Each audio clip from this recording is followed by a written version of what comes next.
It's a sign of the tough economic times when we're even talking about California, the place that brought us a gold rush, Google and the governor as America's first failed state. But that is indeed the topic for our Intelligence Squared debate taking place this evening. We have two of the panelists who are part of that debate joining us right now here on Bloomberg to give us a sense of this issue. First off, Governor Gray Davis. He's the former governor of California. He argues California is not a failed state, but it does have some problems. And on the other side of the issue, we've got activist, entrepreneur, and Santa Monica City Councilman Bobby Shriver. Both gentlemen join us from Los Angeles. Thanks to both of you again for being with us here on Bloomberg. And we're going to get right back into this. Bobby Shriver, let me turn to you first. Tell me why, in your view, California is a failed state.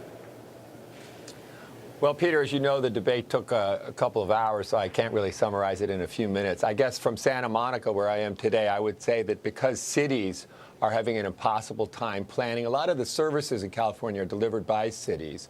And just to use an example, in my city of Santa Monica, our budget is prospectively being cut by enormous percentages, 50% or more. So our fire, our redevelopment, our schools in particular, are facing possibilities that are unimaginable, and we don't even know the answer, so we can't make a plan. For that reason, people don't see the delivery of the services that they have been promised, and that's an unacceptable result. Governor Davis, you hear Bobby Shriver say the state, the government is not serving its people. That's an example of a failed state. Other people point to just the budget situation. Tell me why you think California is not a failed state. Well, first of all, I agree with my good friend Bobby that Sacramento is a mess. There's tons of problems. Some help has already arrived, and I want to speak to that. One of the reasons it's a mess is the legislature is really not responsive to the problems, but they have drawn their own legislative districts in which they run, so they know they can't be beaten in November. An initiative passed a year ago takes effect in 2012. Now the people will draw the legislative lines, and if legislators are not responsive, they will not be reelected.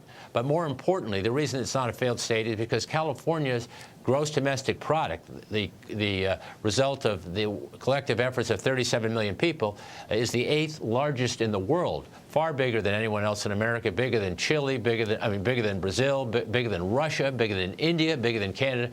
By definition, an economy that generates, that ranks 8th in the world cannot be a failed state. Bobby Shriver, how about that? This is California. This is the Golden State. It's got this incredible economic power behind it. You can't even consider this as a failure. Well, I'd like to jump in on that, Peter. And one of the things in the debate that we distinguish is the state of California from the people of California, or the culture of California. Those are great. Apple Computer prints on every box, designed in California. There's a reason for that. They don't mean designed in the State House in Sacramento. What has failed is the state as a unifying force, a thing that creates political compassion, that creates actually a community of the state. We have a community in Santa Monica. Maybe we have one in Los Angeles or San Francisco. We don't have a state community, and that's because of the breakdowns that Gray alluded to in the legislature, and also to the fact that there are many semi-private legislatures in California. These are the people who run the initiative process. There are 50-plus initiatives on the ballot this November. I know myself, I'm a lawyer. I get a book. It's that thick and full of legal jargon that I'm expected to read through and vote as an intelligent person. And I said, as I said in the debate, I'm confused by that.